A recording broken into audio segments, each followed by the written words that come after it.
memang yang perlu dijaga, jangan sampai pelibatan kampus ini merupakan alat pembungkaman supaya kampus tidak lagi kritis terhadap pemerintah, begitu ya. Jadi Memangnya ada kampus peluang ke arah sana, Bu? sebetulnya kampus harus tetap objektif, tidak perlu takut, harus dianggap pro pemerintah kalau menerima atau anti pemerintah kalau menolak. Lebih banyak hal positif atau hal negatifnya ketika MBG ini operatornya adalah pihak kampus? Jangan sampai kampus juga mengajarkan mahasiswa, kita hanya mengkritisi, tapi tidak berdasarkan kenyataan di lapangan. Ya, saudara, kampus jadi operator MBG. Ini menjadi salah satu hal juga yang diperbincangkan di tengah masyarakat pada saat ini. Bahkan sudah ada satu kampus yang jadi bisa dikatakan kampus pertama begitu untuk pengadaan atau berjalannya operasional proyek atau program MBG ini. Terkait dengan kampus kok jadi operator MBG ini, saya akan coba diskusikan bersama dengan pengamat pendidikan Ibu Ina Lim yang tersambung lewat Zoom. Bu Ina, selamat pagi. Selamat pagi, Mas Reno. Baik, terima kasih Bu Ina sudah meluangkan waktu. Jadi, kalau menurut Anda, bagaimana nih kampus ditunjuk jadi operator MBG? Ini sesuatu yang keluar dari semangat atau dari tupoksi perguruan tinggi, atau masih inline begitu? Ya, sebetulnya dibilang keluar banget tidak juga ya, karena salah Hmm. satu tujuan pendidikan itu kan menyiapkan anak-anak salah satunya untuk memasuki dunia kerja. Memang bukan satu-satunya kan, tapi tetap salah satu begitu ya. Ini yang sering ditentang seolah-olah oh kuliah bukan hanya untuk kerja. Iya, bukan hanya, tapi tetap harus menyiapkan anak-anak untuk dunia kerja. Meskipun menjadi dosen peneliti itu namanya kan juga bekerja begitu ya. Nah, jadi di satu sisi sebetulnya konsepnya saya ngelihat cukup bagus. Pelibatan kampus dalam program MBG itu bisa menjadi laboratorium nyata ya, real bagi mahasiswa, khususnya untuk jurusan-jurusan yang relevan, misalnya untuk ilmu gizi, kesehatan masyarakat, tata boga, bahkan dari supplier bahan mentahnya, misalnya pertanian, perikanan, hortikultura. Tapi yang seolah-olah tidak terlalu relevan pun sebetulnya prinsip interdisipliner juga bisa diterapkan. Jadi misalnya teknologi, mahasiswa bisa membuat aplikasi, pelacakan distribusinya, monitoring sistemnya, analisa data mungkin ya, dan business analytics. Justru untuk melihat apakah kebijakan ini benar-benar efektif atau tidak, perlu dilanjutkan atau tidak, apakah harus memang betul sesuai saran saya harus berbasis data, begitu ya. Nah, belum lagi jurusan mungkin mendorong kampus juga untuk mengeluarkan jurusan baru, misalnya logistik and supply chain management, atau mungkin halal supply chain peminatannya. Nah, ini menurut saya bisa dimanfaatkan. Tapi memang yang perlu dijaga, jangan sampai pelibatan kampus ini merupakan alat pembungkaman supaya kampus tidak lagi kritis terhadap pemerintah, begitu ya. Jadi Memangnya ada kampus peluang ke arah sana, Bu? tergantung dari bagaimana tujuan dari pemerintah dan bagaimana kampus itu melihat. Jadi kalau menurut saya sebetulnya kampus harus tetap objektif, tidak perlu takut, harus dianggap pro pemerintah kalau menerima atau anti pemerintah kalau menolak. Jadi justru jadikan contoh bahwa mana yang membawa manfaat tetap diterima, tapi jangan sampai terbungkam. Mana yang memang harus dikritisi ya kampus tetap harus keras mengkritisi. Nah itu merupakan percontohan yang bagus sebetulnya ya. Tapi ketika misalkan kampus sudah menjadi operator MBG berjalan pada koridor yang begitu ya, tapi apakah bisa kemudian semaksimal mungkin seperti yang tadi Bu Ina bilang, tidak berhenti untuk mengkritik bagi pemerintah jika memang dirasa ada sesuatu yang kurang? Itu realistis tidak untuk dilakukan? MBG jalan, tapi kritik juga tetap akan jalan. Nah, justru kan kampus harusnya tempat belajar untuk tetap rasional dan objektif untuk jadi contoh. Kalau memang Hmm. kampusnya tidak berhasil, nah ini kan juga menjadi catatan kritis buat kampus itu sendiri, begitu. Jangan sampai kampus juga mengajarkan mahasiswa, kita hanya mengkritisi, tapi tidak berdasarkan kenyataan di lapangan, juga pada saat kita terlibat langsung, kenyataannya ternyata juga tidak mampu menyediakan solusinya begitu ya. Jadi ini kan kesempatan untuk sama-sama belajar. Yang paling Hmm. penting tata kelolanya tadi yang Mas Reno sempat bilang ya, bahwa yang penting itu di tata kelolanya, implementasinya, transparansinya, auditnya, pengawasannya, evaluasinya. Nah, ini Hmm. kesempatan untuk kampus mempraktikkan teori idealnya seperti apa, Nah, coba buat prototipenya di kampus. Siapa tahu ini bisa menjadi percontohan untuk eh, MBG yang lain, dapur-dapur MBG yang lain justru. Hmm. eh, tapi kalau misalkan sampai harus menjadi operator MBG, dalam hal ini kampus juga dicanangkan menjadi SPPG-nya begitulah ya. Eh, apakah ini berpotensi juga membuat mahasiswa terpecah fokusnya? Ini tidak, kan gunanya mahasiswa itu kan ke kampus itu kan untuk belajar ya, mendapatkan pendidikan dan lain sebagainya. Nah, ketika ada MBG ini masuk dalam kampus, operatornya adalah pihak kampus, akan terpecah tidak fokusnya dari segi Sebetulnya pendidikannya? tadi, artinya belajar itu apa? Karena program kampus sendiri sampai sekarang kan banyak yang melibatkan internship. Internship Hmm. kan bisa di luar kampus atau di dalam kampus. Kampus sendiri sampai sekarang sudah banyak kok yang punya semacam misalnya jurusan sosiologi katakanlah.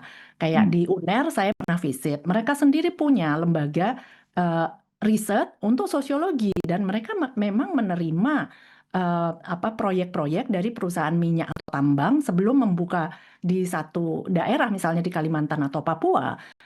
Jadi eh, sosiologi kampus ini itu mereka yang menerima proyek tersebut untuk melakukan survei di lapangan, market research terlebih dahulu. Nah, itu kan mereka mendapatkan fee secara profesional. Dan di situ kan bisa melibatkan mahasiswa juga untuk magang, internship, ikutan terlibat proyek. Jadi ini bukan sesuatu yang baru kan bagi mahasiswa, bagi kampus. Dan Hmm. di kampus-kampus kan memang sudah banyak yang mewajibkan mahasiswanya untuk praktek di lapangan. Hmm. Biasanya semester kadang kelima, kadang keenam, bahkan ada kampus swasta itu semester 3 magang, semester 6 atau 7 magang lagi. Sementara Hmm. kalau di luar negeri, Kanada misalnya, itu selalu ada 1 tahun program co-op ya, di mana mereka bekerja dan dibayar. Nah, ini kan bisa menjadi wadah juga. Oke, added value-nya untuk kampus, untuk mahasiswa mungkin nanti yang terlibat aktif di MBG di kampus ini ketika sudah berjalan itu apa sih kira-kira Bu Ina?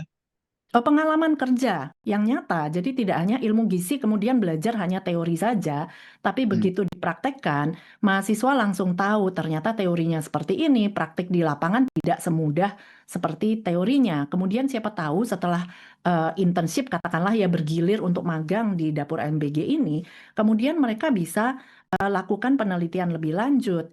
Kira-kira solusi apa yang mereka bisa tawarkan? Karena jangan-jangan kita bisa mendapatkan solusi-solusi yang kreatif loh dari mahasiswa, dari anak-anak muda yang tidak terpikir oleh orang-orang yang sudah di dunia kerja mengelola dapur MBG. Mungkin perlu pemikiran segar dari mahasiswa atau anak-anak muda ya. Oke, lebih banyak hal positif atau hal negatifnya ketika MBG ini operatornya adalah pihak kampus? Tergantung tadi tata kelolanya. Karena semua Hmm. konsep kebijakan itu kalau memang tujuannya bagus dan memang sesuai bisa aja bagus. Tapi di tata kelolanya kalau berantakan, nah ya tetap aja bisa menjadi buruk, lebih banyak negatifnya ya. Tapi Hmm. menurut saya kalau namanya Hmm. di kampus itu lebih banyak untuk praktek belajar ya. Hmm. Oke, baik. Nah, ini kan untuk menjadi pengalaman bagi mahasiswa untuk bagaimana bekerja di dunia nyata seperti apa. Kemudian tadi Bu Ina juga bilang ini bisa menjadi ruang untuk membuka pintu masukan, pintu saran kepada BGN. Siapa tahu ada input positif nih dari pihak mahasiswa. Pertanyaan saya begini, teknisnya supaya ini semua bisa berjalan dengan baik sesuai dengan spiritnya, memberikan dampak positif kepada mahasiswa dan kampus, teknisnya itu harus seperti apa? Kalau menurut Bu Ina, maksud saya gini, kira-kira ada nggak persyaratan? Oh, mahasiswa yang semester sekian sampai sekian yang boleh terlibat. Oh, harus disupervisi oleh atau diawasi oleh dosen yang seperti ini, seperti ini, seperti ini, dan lain sebagainya. Tentu kalau supervisor besarnya kan dari BGN ya, tapi kalau dalam lingkup kampus itu seperti apa nanti teknisnya kalau bayangan Bu Ina? Saran dari Bu Ya, Ina. menurut saya justru kita bebaskan kampus yang selama ini lebih tahu teorinya ya, misalnya ekonomi dalam membuka startup bisnis. Ini kan seolah-olah membuka startup bisnis kan. Berarti apa yang harus dilakukan di awal? Nah, coba praktekkan teori dari yang sudah diajarkan ke mahasiswa untuk membuka startup itu seperti apa. Kemudian melibatkan siapa aja, rekrutmennya bagaimana. Nah, ini kan juga bisa jadi pembelajaran untuk mahasiswa manajemen gitu ya, rekrutmen seperti apa.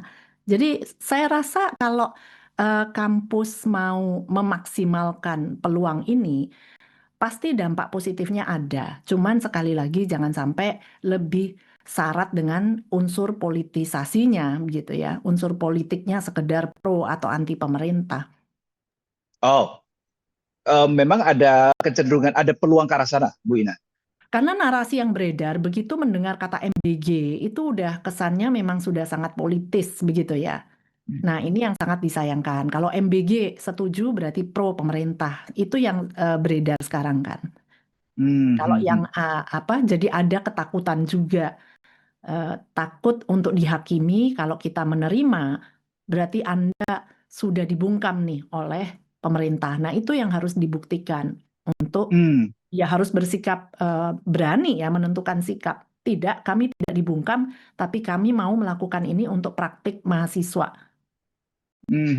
Oke, memang sudah ada suara-suara dalam tanda kutip yang masuk ke Bu Ina, yang didengar oleh Bu Ina dari teman-teman di kampus terkait hal yang barusan Bu Ina sebut. Kalau di kampus belum, cuman masalah Hmm, MBG ini kan di media sosial, di komen-komen yang masuk di saya kan udah jelas. hmm, Begitu misalnya kita tidak berkomentar tentang MBG, itu udah langsung dihakimi, wah ini berarti pro pemerintah. Banyak hmm, permintaan, bahas MBG, kritisi MBG. Kesannya kan seolah-olah konten creator semua harus membahas dan mengkritisi MBG gitu. Oke. Terkait dengan MBG, kampus jadi operator MBG ini, menurut Bu Ina, kan kalau kita melihat sudah ada beberapa perguruan tinggi yang menyatakan suaranya bahwa mereka menolak begitu ya, menuntut untuk ini jangan diterima begitu. Tapi ada juga sudah menjadi pelaksananya, salah satunya di wilayah Makassar begitu, kampus pertama. Ini ada yang mau, ada yang enggak untuk melakukan MBG ini. Bagaimana menurut Bu Ina? Menurut saya sah-sah aja. Jadi justru itu kan Hmm, kita berlatih demokrasi, tapi berlatih untuk membuat keputusan yang rasional, bukan sekedar mau atau tidak, tapi alasannya kenapa keputusan itu dibuat.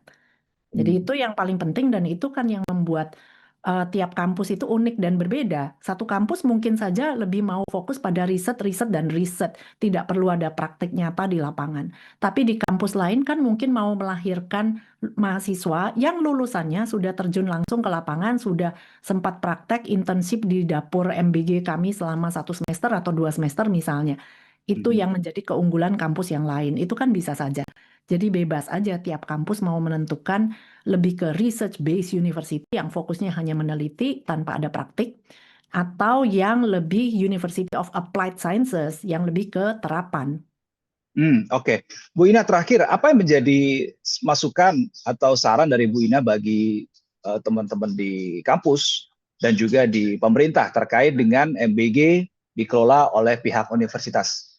Silakan, Bu. Ya, masukan saya sih jangan berpikir hitam putih ya, seolah hanya ada pilihan itu pro pemerintah atau anti pemerintah begitu ya. Hmm, Kalau memang programnya bermanfaat bagi masyarakat, bagi mahasiswa, memberikan praktik di lapangan, belajar problem solving skills.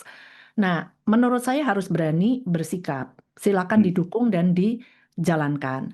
Tapi ketika ada penyimpangan, kemudian masalah kualitas, potensi kebocoran anggaran, kampus juga harus tetap berani menyampaikan kritik berbasis data dan fakta di lapangan. Justru ini kesempatan kampus bisa membuktikan kami sudah jalankan dan misalkan memang benar tidak efektif, maka kami bisa memberikan saran yang lebih aktual ya berdasarkan fakta di lapangan yang sudah dijalankan.